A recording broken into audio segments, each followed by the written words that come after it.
मसीह में हम चुन लिए गए हैं। परमेश्वर आपका आपको और हमको अपना बेटा और बेटी बनाया है, तो हम बुराई को छोड़कर हमको नए मन होना जरूरी है, नया मन होना जरूरी है। हालेलुया। क्योंकि वचन में लिखा, रोमियो 12 अध्याय का निकालिए, रोमियो 12 अध्याय का पहला वचन में क्या लिखा है। देखिए परमेश्वर के लिए कैसे हम सेवा करना है, कैसे हम जीवन बिताना है। रोमियो 12 अध्याय का पहला वचन को आप पढ़िएगा, तब आपको समझ में आएगा। इसलिए हाँ, हे भाइयों मैं तुमसे परमेश्वर के दया की वो स्मरण दिला करके विनती करता हूँ कि अपने शरीरों को जीवित और पवित्र परमेश्वर को भावता हुआ बलिदान करके चढ़ाओ, यही तुम्हारी आत्मिक सेवा है। सब लोग बोले, यही तुम्हारी आत्मिक सेवा है। जोर से। आप परमेश्वर के लिए कितना भी आप सेवा करेंगे, हो सकते हैं आप अच्छा से ताली बजा रहे हैं, अच्छा से 1 घंटा प्रार्थना कर रहे हैं, आज रविवार को आप चर्च में आ रहे हैं, हाँ आप दान देने में बहुत बढ़िया हैं, दशमांश देने में बहुत अच्छा है, हाँ आप सुसमाचार सुनाने में अच्छा है, लेकिन आपका शरीर को परमेश्वर की सेवा के लिए मतलब पवित्रता के लिए समर्पण नहीं किए हैं, तो ये आपकी सब सेवा बेकार है, सब सेवा बेकार है। ये शरीर से ही पाप होता है, ये शरीर से ही गलत काम होता है, शरीर के माध्यम से ही शैतान काम करेगा। इसलिए बोल रहा है कि पहले शरीर को आप परमेश्वर के लिए बलिदान के रूप में चढ़ाओ। आपका शरीर परमेश्वर का क्या होना है, एक औजार के रूप में होना है, एक मशीन के रूप में होना है। आपके शरीर का नियंत्रण किसके हाथ में होना है, परमेश्वर के हाथ में। परमेश्वर कहा दिया करो तो करना है, परमेश्वर कहा दिया नहीं करो नहीं करना। कितने लोग शरीर की अभिलाषा को कंट्रोल नहीं कर पाते हैं, शरीर की इच्छा को रोक नहीं पाते हैं, आंखों की अभिलाषा को रोक नहीं पाते हैं, गुस्सा को कंट्रोल नहीं कर पाते हैं, बोली को कंट्रोल नहीं कर पाते हैं। कहीं कहीं जाने की बातें हैं जो गलत जगह जाने के लिए अपना पैर को नहीं रोक पाते हैं, अपने हाथ को गलत काम करने के लिए, खैनी खाने के लिए, मारपीट करने के लिए रोक नहीं पाते हैं। इसलिए परमेश्वर कह रहा है आपका शरीर को, आपके शरीर के अंगों को परमेश्वर के लिए बलिदान के रूप में चढ़ाओ। अब 2 का 20 पढ़िएगा, गलातियों 2 का 20 जल्दी जल्दी निकाल के हम लोग पढ़ेंगे। गलातियों 2 का 20, मैं मसीह के साथ क्रूस पर चढ़ाया गया हूँ, अब मैं जीवित ना रहा, मसीह मुझ में जीवित है, और मैं शरीर में अब जो जीवित हूँ केवल उस विश्वास से जीवित हूँ जो परमेश्वर के पुत्र पर है, जिसने मुझसे प्रेम किया और मेरे लिए अपने आप को दे दिया। सब लोग इसलिए गीत को बार बार हम लोग गाते हैं, मसीह लोग। मैं मसीह के साथ क्रूस पर चढ़ गया, मेरा मसीह यीशु मसीह है।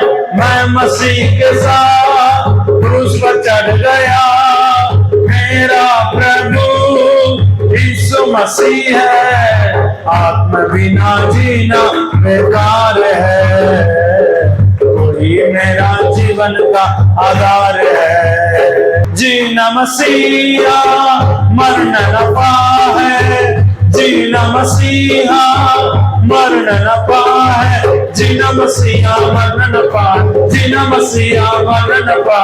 ये जीवन तैयार है, मसीह बिना जीना बेकार है, कोई मेरा जीवन का आधार है। जो से सब बोलिए, मसीह बिना जीना बेकार है, कोई मेरा जीवन का आधार है। हालेलुया। देखिए एक एक मसीह इस बात को समझना है, हम जो जीवित है यीशु मसीह के लिए जीवित है, हम अपने लिए जीवित नहीं है। मसीह यीशु मुझ में है, यीशु मसीह मेरे आत्मा में है, उसकी आत्मा मुझ में है, उसके चलाए हुए हम चलते हैं। जो प्रभु की इच्छा है वही मैं करता हूं, जो प्रभु की इच्छा नहीं है वो नहीं करता हूं। हालेलुया। क्यों मैं संसार के लिए मर गया हूं, प्रभु यीशु के लिए जी उठा हूं। बपतिस्मा का मतलब क्या है?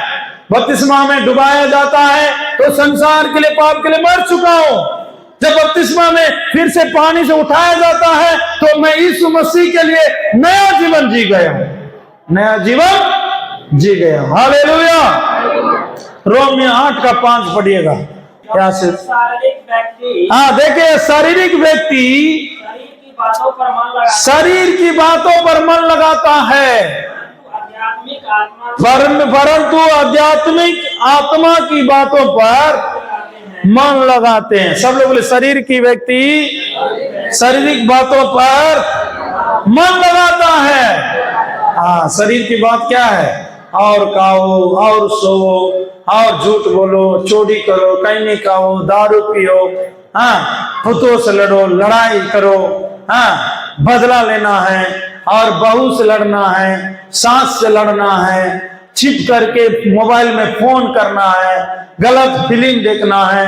ये शरीर की काम है। ये क्या है? शरीर के अनुसार अगर आप चलेंगे तो आपके अंदर में ईर्ष्या, क्रोध, चुगली, यही सब नशा, चोरी, लड़ाई, झगड़ा, विरोध, क्रोध, ये सब चलता रहेगा। लेकिन जो आध्यात्मिक व्यक्ति है वो आत्मा के अनुसार चलता है।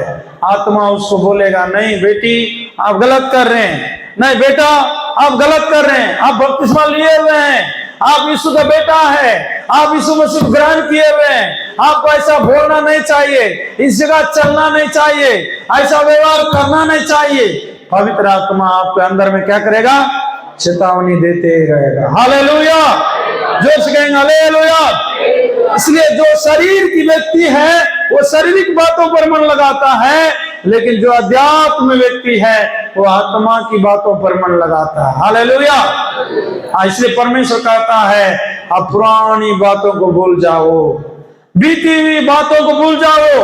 जो पहले आप सही ढंग से नहीं चलते थे, उतना प्रार्थना नहीं करते थे, उतना वचन नहीं पढ़ते थे, उतना आप जो है मन नहीं लगाते थे, चर्च में सही से नहीं आते थे, वचन किसी को नहीं सुनाते थे, लेकिन अभी आपको एक अच्छा निर्णय लेना है। इस साल को जब आप शुरू करने जा रहे हैं, 2024 में आप कदम रखे हैं, एक नया योजना के साथ आगे बढ़ना, हाले जाना, ठीक है ना। इसमें क्या है? बाइबल पढ़ने का नियम, बाइबल पढ़ने का नियम। रोज कितना अध्याय पढ़ने से साल भर में एक बाइबल को एक बार आप पूरा कर सकते हैं। वो नियम उत्पत्ति से शुरू करके लास्ट में प्रकाशित वाक्य तक समाप्त करने के लिए इसमें नियम दिया गया।